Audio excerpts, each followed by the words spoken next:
Mientras los aliados odiaban las ametralladoras alemanas en la Segunda Guerra Mundial por su increíble alta cadencia de fuego, los alemanes, por otro lado, odiaban el tremendo poder de la M2 Browning y su cartucho 50 BMG.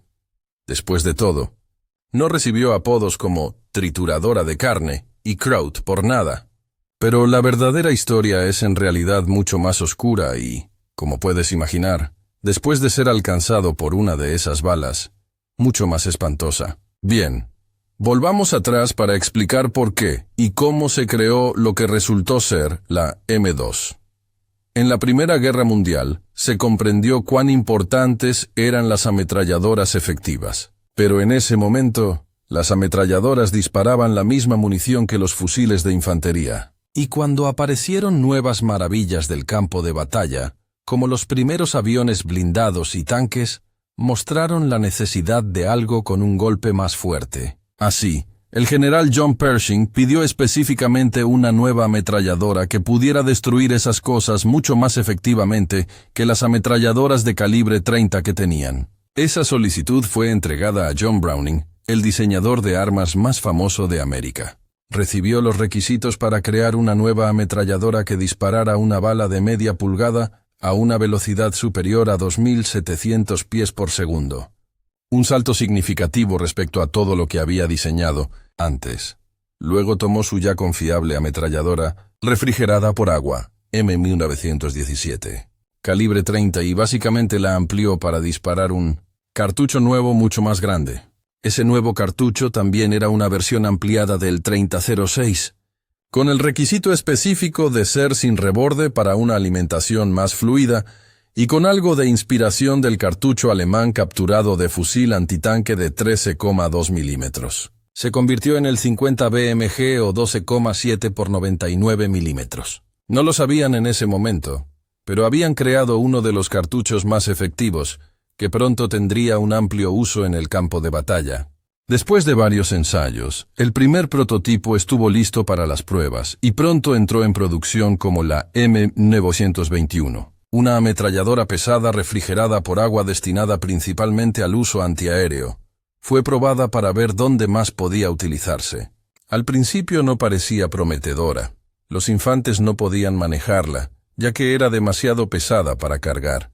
Pesaba alrededor de 120 libras en la versión refrigerada por agua o 84 libras en el modelo más ligero enfriado por aire, con el trípode agregando otras 44 libras. Así, un conjunto completo oscilaba entre 130 y 170 libras, más toda la munición, que tampoco era liviana. Además, tenía un retroceso considerable que dificultaba disparar con precisión. Los aviones más pequeños de la época tampoco podían aprovecharla mucho, y para su uso en vehículos con torretas pequeñas era problemática, ya que solo podía alimentarse desde el lado izquierdo.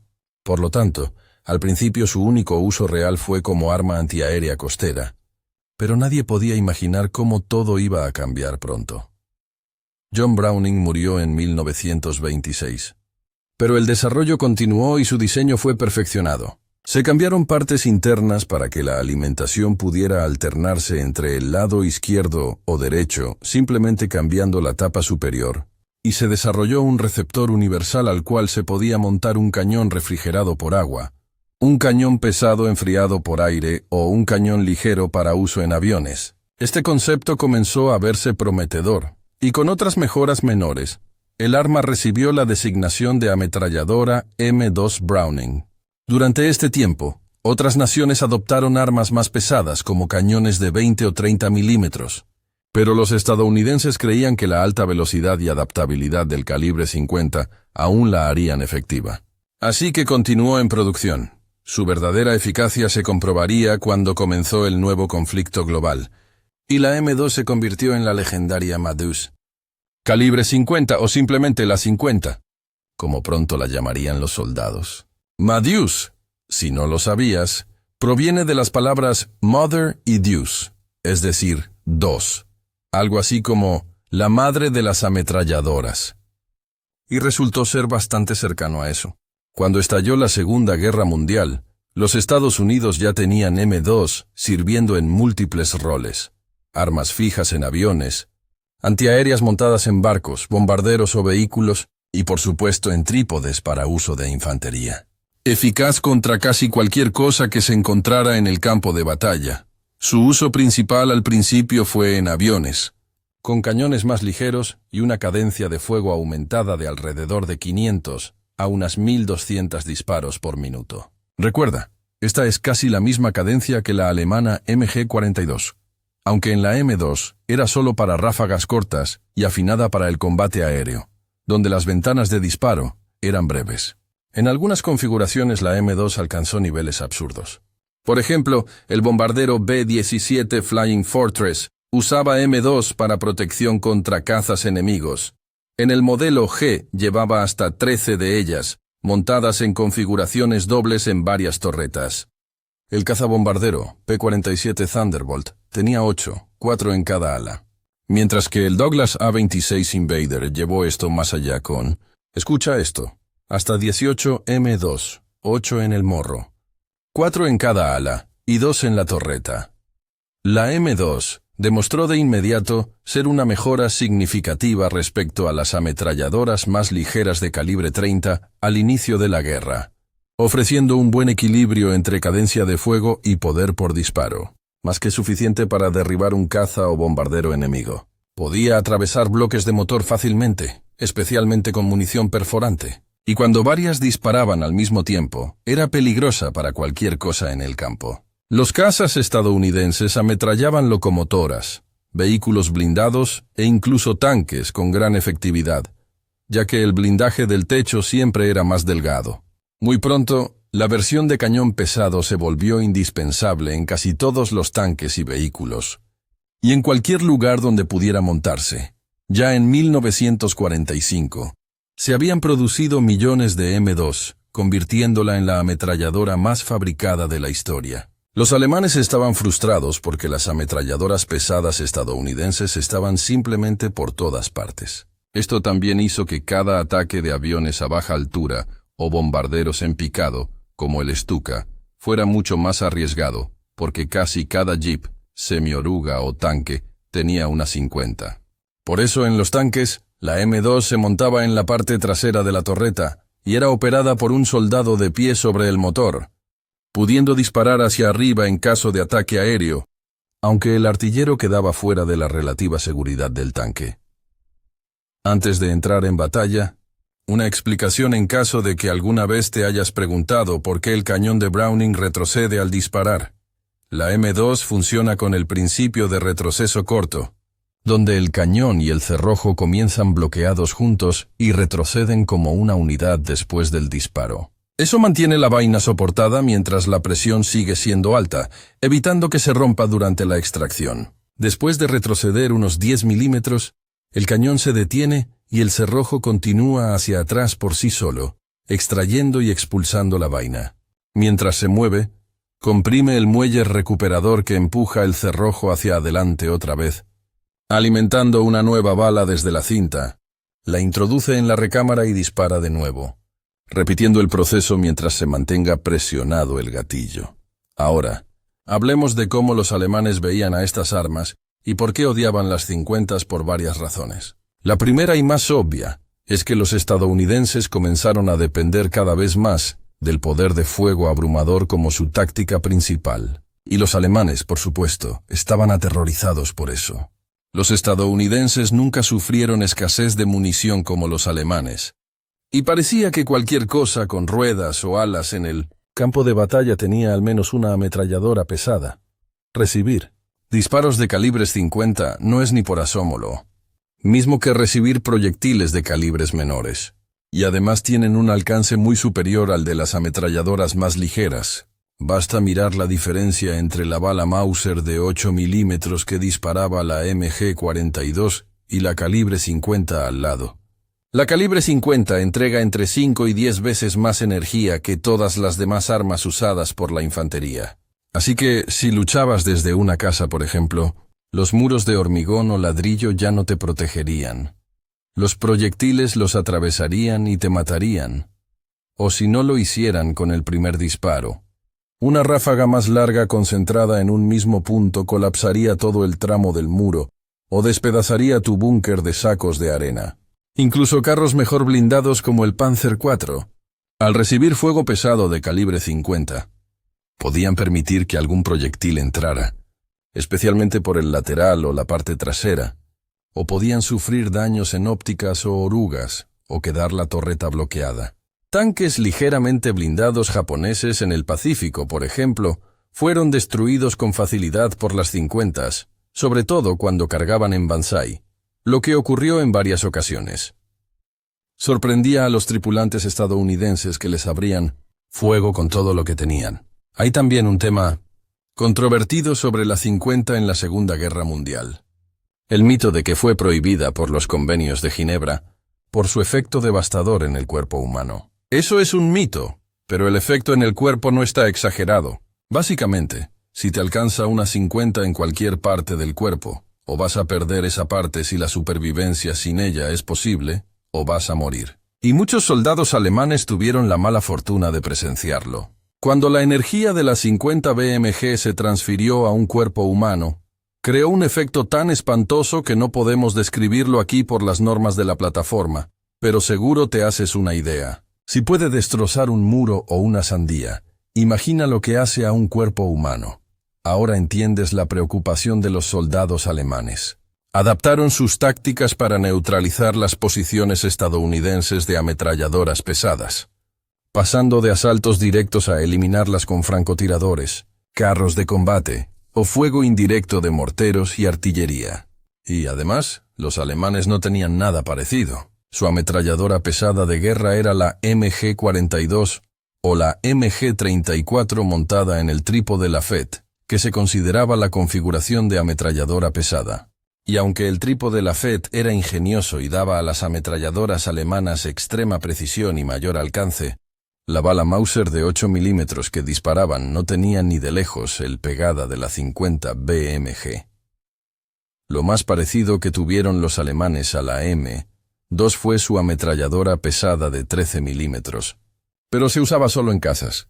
Los alemanes planearon usar M2 capturadas montadas en flak, como armas antiaéreas, cuando necesitaban cargar baterías en superficie, e incluso produjeron copias de cartuchos 50 BMG para ese fin, lo que muestra el respeto que le tenían, aunque su uso real fue raro. Antes de ver algunas modificaciones terribles de la M2, echemos un vistazo a los diferentes tipos de proyectiles que se empleaban. El estándar era la bala de punta completa revestida de metal, con una fuerza destructiva considerable, claro, pero también había variantes especializadas que la hacían aún más efectiva. Primero, varias versiones perforantes que podían penetrar alrededor de 1 pulgada de acero endurecido. Después, proyectiles incendiarios diseñados para prender material inflamable, muy eficaces al disparar contra aviones enemigos. Además de provocar fugas de combustible al impactar, podían encenderse con facilidad.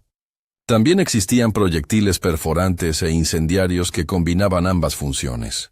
El perforante incendiario trazador, como su nombre indica, añade un elemento trazador para localizar los impactos, útil en fuego antiaéreo, o para ajustar la puntería a larga distancia, ya que verías dónde caen los disparos porque las 50 BMG siguen siendo efectivas incluso a distancias superiores a 2 kilómetros. Las cintas para la M2 normalmente se cargaban con una combinación de proyectiles, colocándose un trazador cada quinta bala para uso terrestre estándar, mientras que en aeronaves se cargaba mezcla de perforantes, incendiarios y trazadores según la misión, combate aéreo o ataques a tierra.